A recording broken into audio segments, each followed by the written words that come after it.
خوتي خواتاتي مساء الخير عليكم بونسوار تو الموند اهلا وسهلا مرحبا بكم في لايف d'Algérie بارت اشكر راكم تسمعوا فينا مليح اشكر راكم تشوفوا فينا مليح. Voilà, comme d'habitude, et fidèles à nos engagements et à nos promesses, plusieurs membres de notre grande communauté d'Algérie Part ont exprimé le vœu qu'on commence nos émissions beaucoup plus tôt. Voilà. Sans normalement une image, comme on a pris l'engagement de commencer beaucoup plus tôt pour permettre à la majorité de notre communauté de bien apprécier, de regarder, d'observer, de partager nos émissions, nos lives. Alors, je vous donne rendez-vous majoritairement, Inch'Allah, ces jours-ci, entre 19h, 20h. On essaiera de ne pas dépasser 21h dans la plus grande mesure du possible, sauf cas exceptionnel ou la cas force majeure ou là, un événement majeur qui a bouleversé l'actualité. On est obligé de s'adapter à ces agendas. Nous sommes le vendredi, si je me trompe pas, le vendredi 10 décembre 2021. Nous sommes le vendredi 10 décembre 2021. Sur la santé. L'année 2021 se termine, est en train du moins de se terminer avec une note catastrophique dans le secteur de la santé en Algérie. Malheureusement, les autorités algériennes, ou les pouvoirs publics, ou les dirigeants algériens n'ont pas tiré les leçons des ratages de l'épidémie de la Covid-19 et des ravages qui ont été provoqués par cette épidémie au sein de la population algérienne. Nous n'avons pas tiré les leçons et rien n'a été fait pour investir et améliorer le système de santé national. Rien n'a été fait. والناس اللي راهي تهدر في اعلى هرم الدوله الجزائريه باللي الجزائر قوه اقليميه وعندها احسن منظومه افريقيه صحيه او خرج اليوم يعني un rapport international qui dit l'exact contraire. Non seulement l'Algérie elle est dépassée par plusieurs pays européens, mais l'Algérie elle a l'un des systèmes de santé les plus catastrophiques et les plus chaotiques à l'échelle africaine. Mais je ne te fais un mot mlih. Nous avons un système de santé qui est catastrophique et qui est sur le plan international, on est classé parmi les 50, voire les 50 ou les 45 derniers pays au monde en termes de performance et de qualité du système de santé, de robustesse et de capacité à traiter les malades et à faire face aux épidémies qui menacent la santé publique. On fait partie des 50 derniers pays au monde. شوفوا يا جماعة خرج اليوم l'indice de la sécurité sanitaire mondiale. On appelle ça l'indice de sécurité sanitaire mondiale pour l'année 2021. L'indice de sécurité sanitaire mondiale, il a évalué les systèmes de santé de pas moins de 195 pays à travers le monde. C'est-à-dire de la majorité des pays qui sont membres de l'ONU. Excepté quelques territoires qui ne sont pas encore autonomes ou là qui n'ont pas, dont l'indépendance n'est pas encore assurée totalement. Sur 195 pays, ce classement, ce rapport mondial, qui a été réalisé par la Johns Hopkins Center for Health Security de la Bloomberg School of Public Health, ainsi que le fameux magazine britannique, le célèbre magazine britannique The Economist, qui a toute une division qui est consacrée au sein de The Economist à la récolte et à la publication des données sur l'économie mondiale, sur les pays à travers le monde, les infrastructures, la démocratie, les droits de l'homme, les réalisations économiques, la situation financière des pays. The Economist, c'est un média de référence mondiale, un média britannique. Quant au Johns Hopkins Center for Health Security, c'est une organisation prestigieuse, américaine, indépendante, qui fait partie de la Johns Hopkins Bloomberg School of Public Health. Excusez-moi encore une fois pour mon anglais catastrophique. Je suis comme toute ma génération, même le français, je ne l'ai pas étudié à l'école algérienne. احنا وليد المتيجة حرقونا المسايد حرقونا nos écoles في les années 90. Je me suis rattrapé en étant autodidacte avec le français. Je n'ai pas eu la chance en tant qu'autodidacte de me perfectionner en anglais. Mais je fais de mon mieux pour vous donner l'information et je vous conseille de lire et de consulter les sources anglo-saxonnes. Le monde ne se résume pas ou ne se limite pas uniquement à la francophonie. Les grandes avancées technologiques, les meilleures sources d'informations sont dans le monde anglo-saxon. l'éducation, et on apprend énormément de choses, comme cet indice mondial de la sécurité sanitaire qui a été essentiellement réalisé par le groupe Mediatek Economist, et par une grande organisation indépendante américaine qui est spécialisée dans la protection de la santé des personnes contre les épidémies et les pandémies qui menacent l'humanité. D'abord, de quoi on va parler aujourd'hui, l'évaluation d'un système de santé, il y a plusieurs critères. Comment peut-on savoir qu'un pays il a un bon système de santé? Comment peut-on savoir qu'un pays il a des bons hôpitaux?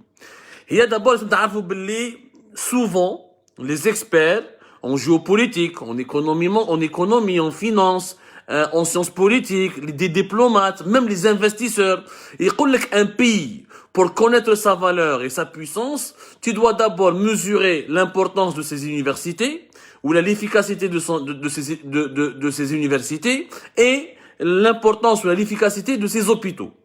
C'est-à-dire que les deux vitrines qui représentent, ou là, qui résument l'état d'un pays, qui résument parfaitement l'état d'un pays, c'est ses hôpitaux et ses universités. كي تروح للبلاد وتشوف الجامعات تاع البلاد هذيك وتشوف المستشفيات تاع البلاد هذيك، اعرف يا جماعه البلاد هذه تكون مليحه ولا ماشي مليحه، ولا مطوره ولا ماشي مطوره، ولا راهي في الطريق المستقيم ولا راهي رايحه للهلاك. C'est les deux critères les plus importants. Les deux secteurs qui nous permettent de bien évaluer la situation de ce pays-là.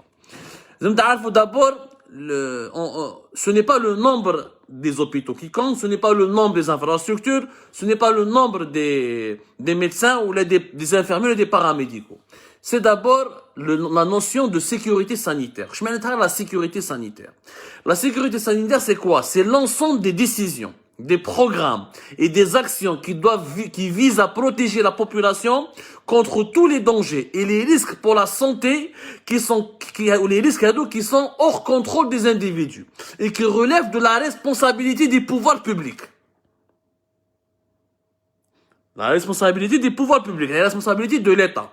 Elle dit, il y a la sécurité sanitaire. La sécurité sanitaire, encore une fois, c'est l'ensemble des programmes, des décisions et des actions qui visent à protéger la santé publique de la population d'un pays. L'indice mondial de la sécurité sanitaire, il est très important. Pour déterminer la valeur ou l'efficacité d'un système de santé, qui va les experts qui ont fait ce rapport mondial? D'abord, ils ont utilisé plusieurs critères. Maintenant, par exemple, la confiance du public dans les gouvernements. Est-ce que le public de ce pays ou d'un pays précis fait confiance à ce gouvernement? Par exemple, la capacité de faire face aux urgences sanitaires.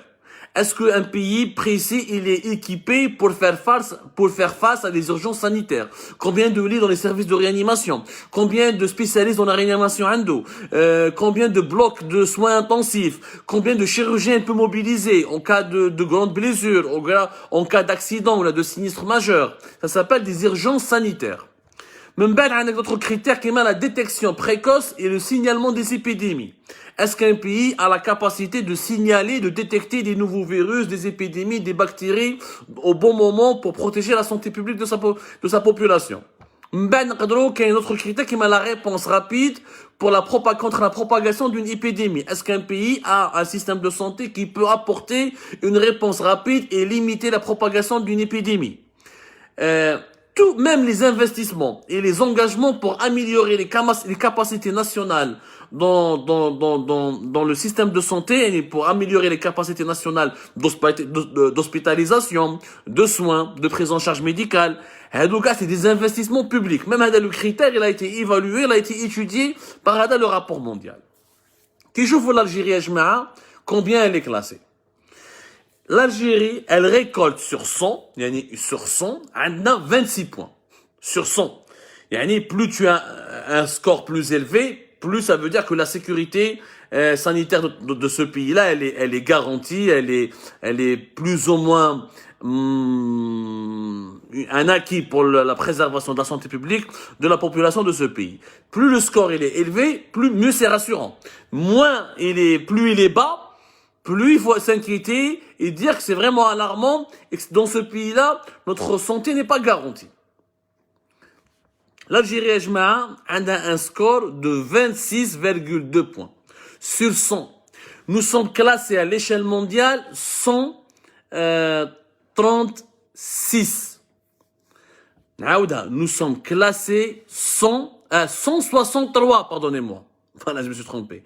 Nous sommes classés 163 à l'échelle mondiale. 163 sur 195.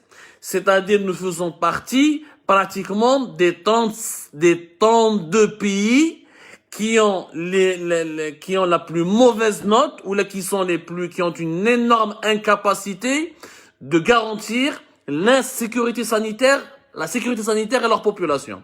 163 à l'échelle mondiale sur 195 pays. Mais c'est quand même grave. Non, mais c'est très grave. Je ne sais pas si vous vous rendez compte de la gravité de la situation. Et donc, que nous sommes classés sur le même pied d'égalité que la Mauritanie. L'Algérie, elle est classée sur le même pied d'égalité que la Mauritanie. Le Maroc fait mieux que nous, il est classé 108e. Bon, il fait mieux que nous, mais il est quand même 108e. Ça reste catastrophique. Et la Tunisie, elle est classée 123e place. Donc, au Maghreb, on fait juste mieux que la Libye. La Libye, elle est classée 172e au rang mondial sur 195 pays. Donc, on est sur le même pied d'égalité que la Mauritanie. On dépasse à peine la Libye. Et la Tunisie et le Maroc font mieux que nous parce qu'ils ont un meilleur score si on applique l'ensemble des critères qui permettent de déterminer que la sécurité sanitaire de la population tunisienne, elle est plus garantie, elle est plus élevée que la sécurité sanitaire de la population algérienne, que la sécurité sanitaire de la population marocaine. Voilà. Nous sommes beaucoup moins classés que le Maroc et la Tunisie, mais mieux classés que la Libye. La Libye, elle est en guerre, donc il n'y a aucune gloire à ressentir on peut tirer aucune gloire de ce classement parce que la Libye, on peut pas se comparer à la Libye, elle est en guerre. La Mauritanie, c'est un pays de même pas 5 millions d'habitants. باش نتفاهموا مليح. السؤال يبقى مطروح. كيفاش la Mauritanie, على بالكم combien la Mauritanie, combien ils dépensent pour leur santé? À peine 130, même pas 150 millions d'euros. Je le dis, la Mauritanie dépense même pas 150 millions d'euros pour sa santé. Et pour son secteur de la santé. Entre 110 jusqu'à 130, mais gauche 150 millions d'euros.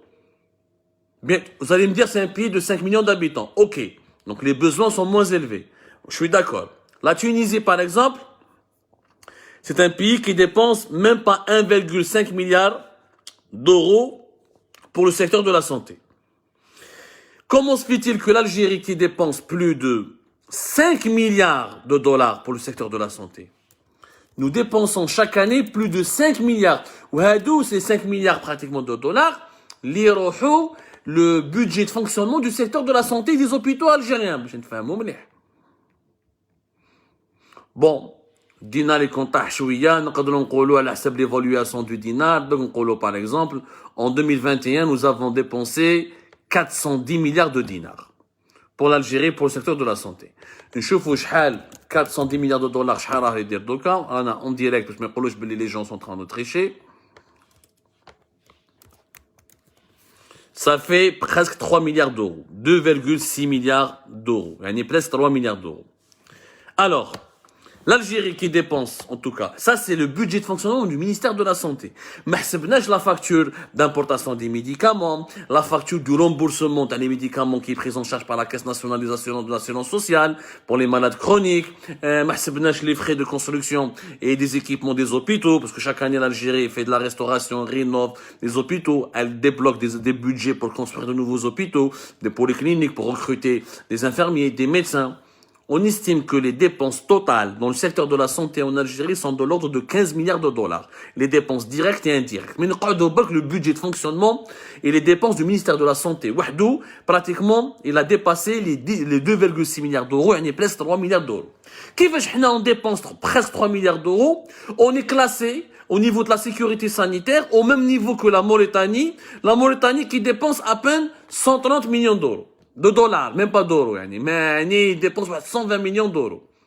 Il y a un problème, il y a bien un problème.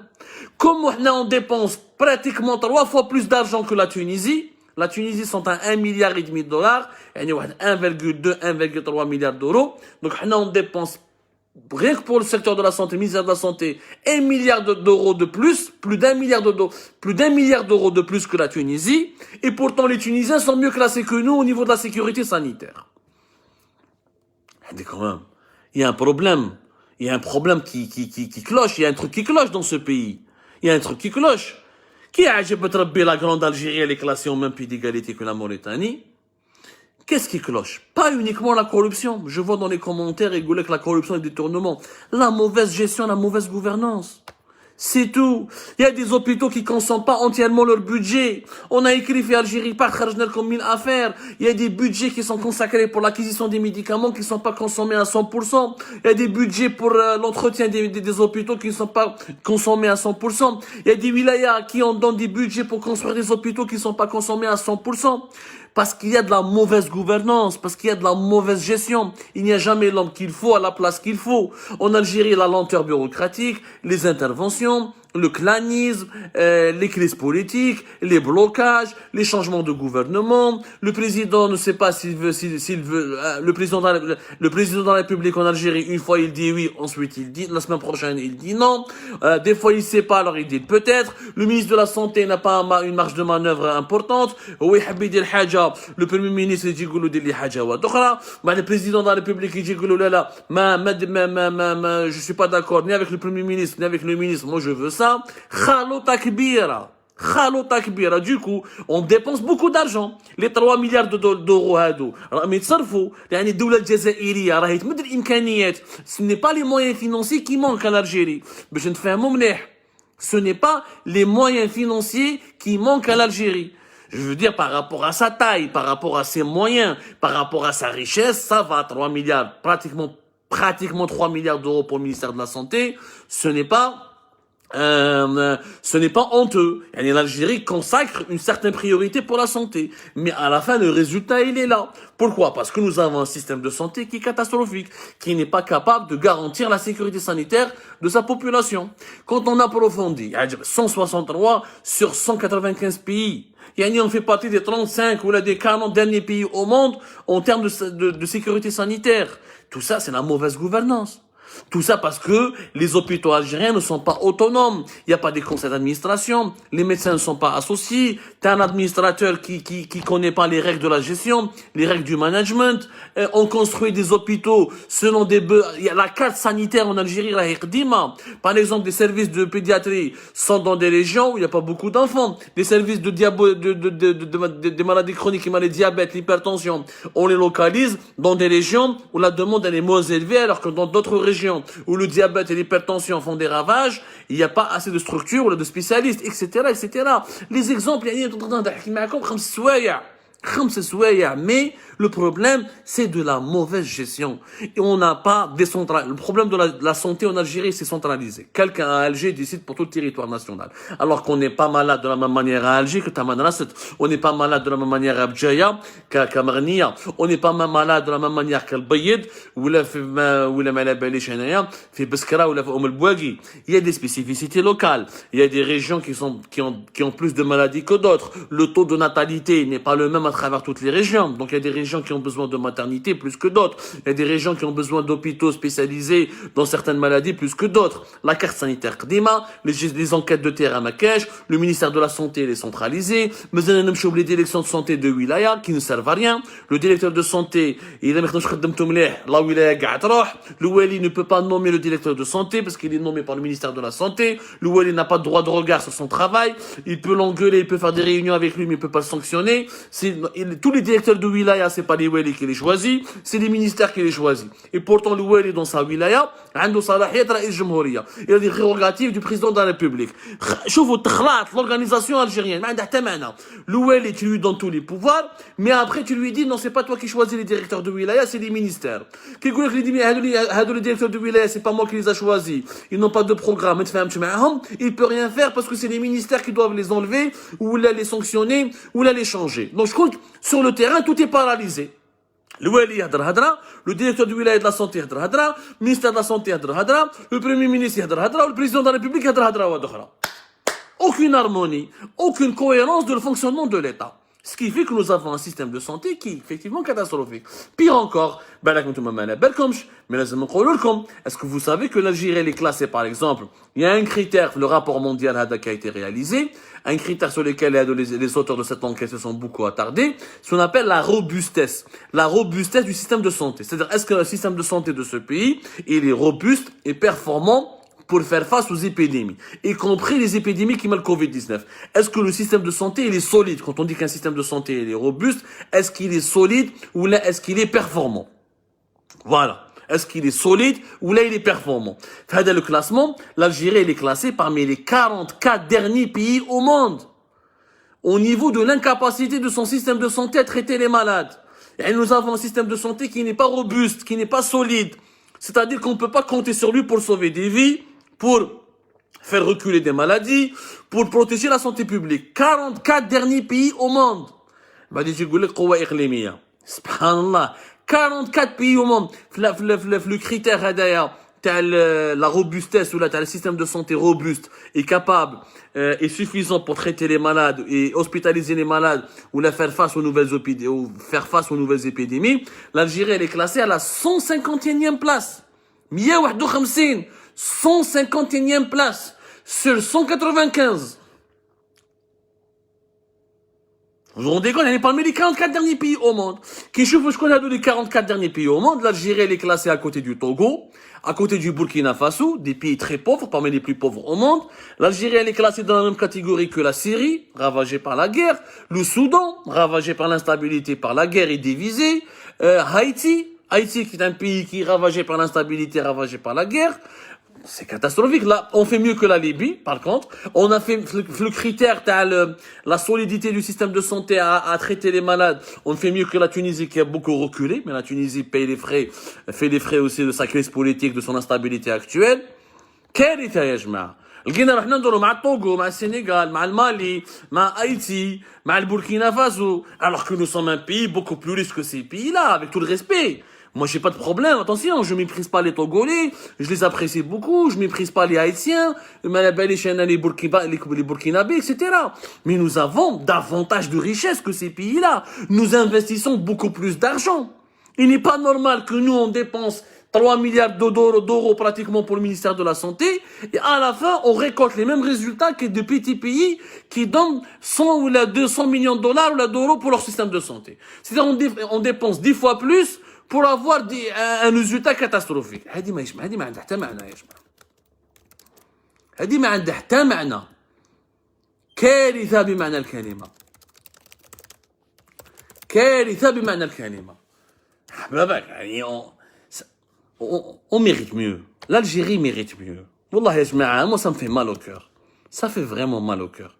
L'Algérie mérite mieux, de loin, elle mérite mieux. Normalement, رانا هاربين. Normalement, رانا parmi ما على باليش كيفاش نفهمكم. Normalement, on fait partie des pays les plus puissants, des pays les plus prospères, des pays les plus émergents, avec les capacités que nous avons. Ya jma'a, on se retrouve classé avec le Togo. Le Togo, msakan, il dépense à peine 60 millions d'euros pour leur pour leur ministère de la Santé. Nous dépensons 3 milliards d'euros. Et alors que nous avons les mêmes résultats que le Togo, nous avons un système de santé qui n'est pas capable de traiter les malades en cas d'urgence, en cas d'épidémie. Ce qui est vrai. On ne peut pas dire que ce rapport, il ment. شوفوا صرا في الكورونا Covid-19. شوفوا صرا lors de la première vague, l'été 2020. شوفوا صرا في la deuxième vague lors de la fin 2020. شوفوا صرا في la troisième vague. l'été 2021. الناس كانت تموت في les ambulances, الناس كانت تموت في les salles de soins, مش في les couloirs des hôpitaux. داروا des chapiteaux مساكن tellement il y a plus de place, داروا des chapiteaux à l'extérieur dans des jardins, sur les trottoirs, alors que il n'y a pas eu des milliers, des centaines de milliers de malades comme aux États-Unis, comme en Europe, comme dans les pays les plus touchés. On a eu quelques milliers de malades et on a eu entre 500 et 600 morts par jour lors des pics de la troisième vague. Et on a eu entre 100 à 200 morts maximum lors des pics de la deuxième vague de l'été 2020. Et nous n'avons pas été touchés comme l'Italie, comme l'Espagne, comme la France, comme l'Allemagne, ou les pays qui ont des populations plus âgées, comme les pays de l'Europe, comme les pays européens, où nous n'avons pas été autant touchés que le Brésil, que l'Inde. On a souffert parce que le système de réellement ce n'est pas l'épidémie qui était forte et puissante en Algérie, c'est le système de santé qui est faible et qui était très faible, qui avait l'incapacité de faire face à la moindre des urgences. C'est ça le problème. Quand tu as dans l'été par exemple en 2021, combien de cas graves l'Algérie a hospitalisé? Durant la troisième vague, presque 20 000 cas d'hospitalisation. 20 000 cas. C'est pas énorme, 20 000 cas. C'est pas 200 000, c'est pas 300 000, c'est pas 500 000 comme on a vu au Brésil, en Inde ou là dans les grands pays qui ont vraiment souffert, qui ont perdu des milliers de morts. 20 000 cas hospitalisés, le système de santé s'est effondré. Pourquoi il s'est effondré? Parce qu'il est faible. Parce qu'il est déstructuré. Parce qu'il fonctionne pas. Et encore une fois, le système de santé algérien, il est victime de l'incohérence et du mauvais fonctionnement de l'État. Tant que le Wali ne peut rien décider dans le centre, dans sa wilaya, au niveau des hôpitaux, parce que le directeur de la santé de la wilaya ne relève pas de ses prérogatives, il relève du ministère, tant que tout est décidé et centralisé depuis Alger, alors l'Algérie est un pays vaste, c'est un pays de 45 millions d'habitants, avec des franges et des catégories de la population différentes, avec des besoins différents, avec une population qui évolue différemment d'une région à une autre. L'organisation est totalement mauvaise. Donc nous avons un pouvoir centralisé au niveau du président. S'il n'y a pas le président s'il n'y a pas de bon président en Algérie, rien ne fonctionne. Rien ne peut fonctionner, y compris dans le secteur de la santé. Ou à la pharmacie centrale des hôpitaux, ou l'opacité de la distribution des médicaments, ou comme l'opacité de la gestion des budgets. En Algérie, l'Algérie, le can 2000 milliards, ماشي 1000, 2000 milliards de dollars, elle va jamais évoluer. Le système de santé sera toujours mauvais. Le système de la prestation des soins, l'accueil des malades sera toujours catastrophique. Parce qu'il y a un problème de gouvernance, de gestion, de management. C'est pas une question d'argent. Nous avons plus d'argent que les pays africains et nous avons les pires scores comme les pays africains. Moi, je dépense 30 fois plus que le Togo, mais j'ai les mêmes scores que le Togo.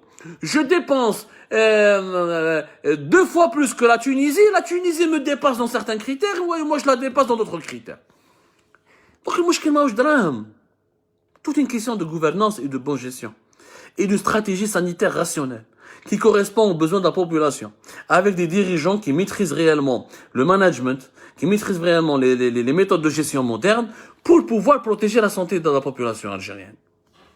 L'année 2021 comme l'année 2020 seront toujours des années noires et inoubliables sur le plan de la santé. Et l'urgence énorme de l'Algérie, c'est de réformer et de se doter d'un... Je sais même pas de réformer, il n'y a rien à réformer. L'actuel système de santé que nous avons, il faut l'enterrer. Il ne vaut rien. Il ne vaut rien, excepté de la lutte contre des maladies qui sont déjà dépassées, archaïques, sur lesquelles la vaccination a obtenu ses effets. Il y a des maladies qui sont maintenant considérées comme faciles, parce que l'humanité les maîtrise. Pour les cas d'urgence, pour les cas de soins intensifs, pour les maladies chroniques, pour les maladies infectieuses, pour les épidémies ou les pandémies, le système de santé algérien, il est inadapté. Il est inefficace. Il est archi nul. C'est tout. Et voilà, et un rapport mondial nous a bien expliqué pourquoi le système de santé il est en faillite. Il nous l'a bien expliqué. Parce qu'il n'est pas capable de traiter les malades, il n'est pas capable de détecter les maladies à temps, il n'est pas capable d'apporter des réponses rapides à des situations d'urgence. C'est des critères bien précis. À la Kouliha, nous allons approfondir ce sujet avec d'autres publications, Inch'Allah, sur Algérie Part. Et nous allons apporter de nouvelles révélations, et nous allons apporter des faits, des chiffres, tout ça, qui pourront permettre à nos compatriotes de comprendre pourquoi le système de santé dans notre pays est faible. Et comment se fait-il qu'avec tout l'argent que nous avons, on est classé dans la même catégorie que des pays pauvres? Voilà. Comment se fait-il? Cette question, nous avons répondu déjà un début de réponse ce soir. Vous aurez d'autres réponses demain et après-demain, Inch'Allah. On va scruter profondément le mauvais fonctionnement de notre système de santé. D'ici là, je vous dis, prenez soin de vous, bonne nuit, à demain, Inch'Allah, prenez soin de vous, Rabbi kun ma'akum.